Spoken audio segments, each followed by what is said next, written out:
আমি আমার রবের কাছে অপরাধের স্বীকারোক্তি দিই।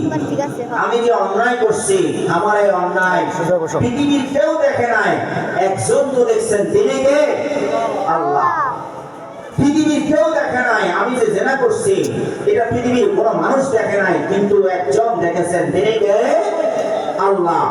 আমি চুরি করছি, পৃথিবীর কেউ দেখে নাই, একজন দেখছেন, তিনি কে? আল্লাহ। আমি অন্যায়ভাবে আরেকজনের জমি দখল করে নিয়ে গেছি, আমি অন্যায়ভাবে আরেকজনকে মারছি, এই যে আমার অপরাধগুলা, এই অপরাধের কারণে আমি যে নিজের উপরে জুলুম করছি, আমি যদি এটা আমার রবের কাছে স্বীকারোক্তি দিই, রব বলেন আমি তাকে সাথে সাথে ক্ষমা করে দেব। সুবহানাল্লাহ।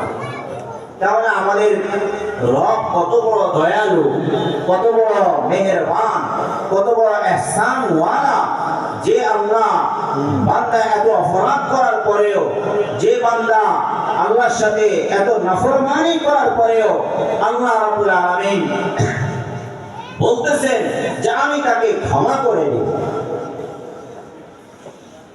فَقُلْتُ اسْتَغْفِرُوا رَبَّكُمْ إِنَّهُ كَانَ غَفَّارًا। নিশ্চয়ই তোমাদের রব সীমাহীন ক্ষমাওয়ালা, সীমাহীন দয়াওয়ালা। তোমরা যদি তোমাদের রবের কাছে ফিরে যাও, রব তোমাদেরকে ক্ষমা করে দিবেন। শুধু আল্লাহ রাব্বুল আলামিন ক্ষমা করে দিবেন বলে আল্লাহ ক্ষান্ত হন নাই, আল্লাহ তাআলা আরো চারটা পুরস্কার দান করবেন। কতটা পুরস্কার? চারটা পুরস্কার। আমি যদি অপরাধ করে ফিরে আসি, আমি যদি অন্যায় করছি, এখন রবের কাছে ফিরে আসি, আল্লাহ বলে আমি তাকে মাফ তো করব, সাথে তাকে চারটা পুরস্কারে পুরস্কৃত করব। সুবহানাল্লাহ। পুরস্কারগুলো কি? সেটা আল্লাহ তাআলা পরবর্তী আয়াতগুলোতে বলতেছেন যে আমি তাকে কি ধরনের পুরস্কার দেব। এখানে আরেকটা বিষয় বলে রাখি, আল্লাহ তাআলা সকল পাপ ক্ষমা করবেন। সকল পাপ, যত পাপ আছে পৃথিবীতে, যত পাপ আছে সকল পাপ আল্লাহ তাআলা ক্ষমা করবেন।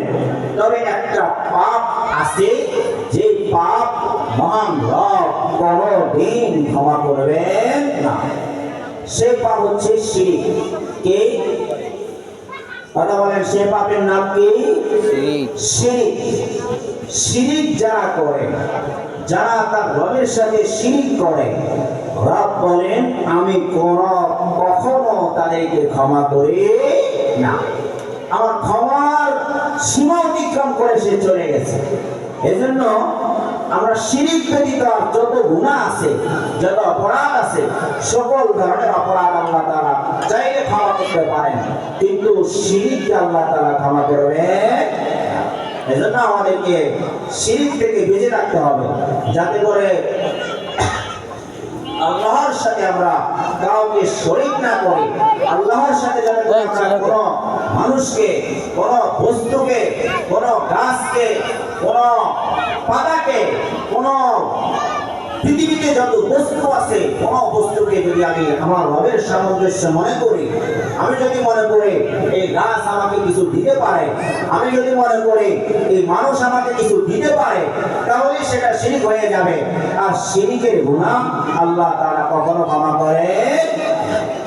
এর বাইরে যত অপরাধে করেন না কেন আপনি, ওই অপরাধগুলো আল্লাহ তাআলা ক্ষমা করে দিবেন। এটা আল্লাহ তাআলার ঘোষণায় আছে। فَقُلْتُ اسْتَغْفِرُوا رَبَّكُمْ إِنَّهُ كَانَ غَفَّارًا يُرْسِلِ السَّمَاءَ عَلَيْكُمْ مِدْرَارًا।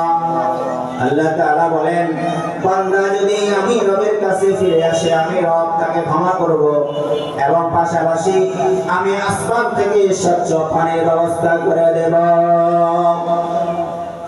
কি দেবেন?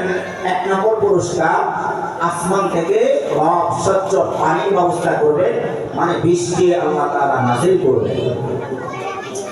মানুষের অপরাধের কারণে অনেক সময় আল্লাহ তাআলা বৃষ্টি দেওয়া বন্ধ করে দেয়, যাতে করে মানুষ বুঝতে পারে যে আমাদের অপরাধের কারণে, অন্যায়ের কারণে আল্লাহ তাআলা বৃষ্টি বন্ধ করে দিয়েছেন।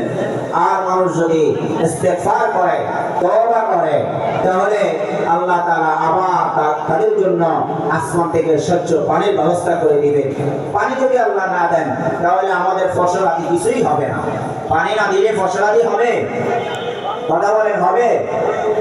আমাদের যত ফসল আদি আছে, আমাদের যত গাছ গাছালি আছে, হ্যাঁ, আমাদের যত কিছু আছে, পানি ছাড়া কি বাঁচা সম্ভব? পানি ছাড়া মোটেও বাঁচা সম্ভব নয়। এজন্য আল্লাহ তাআলা বলেন, আমি সর্বপ্রথম তোমাদেরকে আসমান থেকে স্বচ্ছ পানির ব্যবস্থা করে দিই। এক পুরস্কার, এক নম্বর। কত নম্বর পুরস্কার? এক নম্বর পুরস্কার। يرسل السماء عليكم مدرارا ويمددكم بأموال وبنين ويمددكم بأموال وبنين। দ্বিতীয় নম্বর পুরস্কার হচ্ছে আল্লাহ তাআলা বলেন, আমি তোমাদের সম্পদের ভিতরে বরকত দিয়া দিব। কি দিয়া দিব? বরকত দিয়া দিব সম্পদের ভিতরে। তুমি অপরাধ করছো, অন্যায় করছো, আর আমি রবের কাছে ফিরে আসছো, আমি রবকে দোয়া উত্তোলন করে তুমি ক্ষমা প্রার্থনা করছো যে আয় আল্লাহ, আমি তো অন্যায় করছি, আমাকে মাফ করে দেন। আল্লাহ বলেন, আমি মাফ করব। এক নম্বর পুরস্কার দিব তোমাকে, আমি তো মাফ করে দিছি। এরপরে তোমাকে আমি প্রথম পুরস্কার দিব বৃষ্টি, দ্বিতীয় নম্বর পুরস্কার দিব তোমাকে আমি সম্পদ। কি সম্পদ? মাল, টাকা পয়সা, বাড়ি গাড়ি, অর্থ, সোনা অলংকার। আমাদের সমাজে মানুষ অপরাধ করে কেন? কেন করে? টাকার জন্য। কেন আমাদের সমাজে মানুষ অপরাধ কেন করে? টাকার জন্য। কিসের জন্য? কথা বলে না কেন? কিসের জন্য অপরাধ করে? টাকার জন্য, বাড়ির জন্য, গাড়ির জন্য, হ্যাঁ, অর্থের জন্য, ক্ষমতার জন্য মানুষ অপরাধ কেন করে? তাহলে আল্লাহ বলেন, আমি তোমাদেরকে তোমাদের সম্পদের ভিতরে বরকত দিয়ে দিব।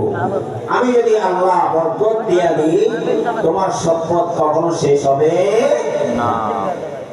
তোমাকে আর অপরাধের সাথে জড়াতে হবে না। আমাদের অপরাধগুলো কেন হয়? অপরাধ হয় দুর্ভিক্ষের কারণে, অপরাধ হয় অভাবের কারণে, অপরাধ হয় বাঁচার জন্য। মানুষ অপরাধ কেন করে? বাঁচার জন্য। যতদিন পর্যন্ত এই দেশ থেকে কঠিন দুর্ভিক্ষ না যাবে, ততদিন পর্যন্ত আপনি সুন্দর একটা রাষ্ট্র উপহার দিতে পারবেন না। গত কয়েকদিন আগে আমরা সকলেই জানি, আমাদের মাঝ থেকে শহীদ ওসমান হাদি চলে গেছেন।